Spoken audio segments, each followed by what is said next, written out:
পিরোজপুরের শতবর্ষ পুরনো বাবুরহাট বাজারে বহুতল মার্কেট নির্মাণের জন্য 2019 সালে ভেঙে ফেলা হয় পুরনো অর্ধশত দোকান। এলজিইডির দরপত্রে যৌথভাবে কাজটি পায় সাবেক মন্ত্রী শ.ম. রেজাউল করিমের ছোট ভাই, নাজিরপুর উপজেলা পরিষদের সাবেক চেয়ারম্যান নূরে আলম সিদ্দিকী শাহীন এবং ভান্ডারিয়া উপজেলার সাবেক চেয়ারম্যান মিরাজুল ইসলাম। প্রায় 3 কোটি টাকার কাজের কিছু অংশ করেই তারা তুলে নেন 1 কোটি টাকা। এরপর আর কাজ হয়নি।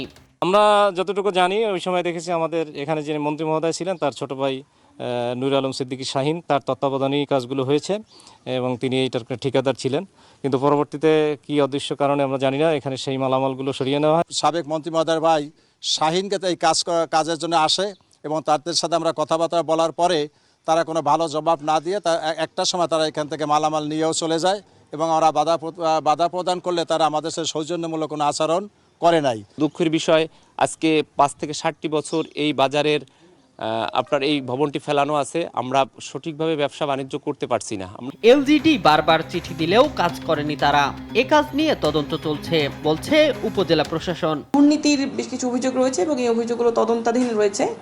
এই অভিযোগের অন্তর্ভুক্ত যে প্রকল্পগুলো রয়েছে সেই প্রকল্পগুলোর কাজ আপাতত স্থগিত রয়েছে কাজে, এবং এই কার্যক্রম যাতে মামলার কার্যক্রম দ্রুত সম্পন্ন হয় এবং প্রকল্পগুলোর কাজ নতুন করে দ্রুত শুরু করা এবং শেষ করা যায় সেই বিষয়ে শ্রদ্ধেয় জেলা প্রশাসক মহোদয় এবং আমরা উপজেলা প্রশাসনের পক্ষ থেকে সার্বক্ষণিকভাবে আমরা চেষ্টা করছি।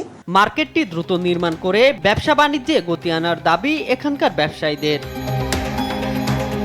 শামীম হোসেন, নিউজ ডেস্ক, দেশ টিভি।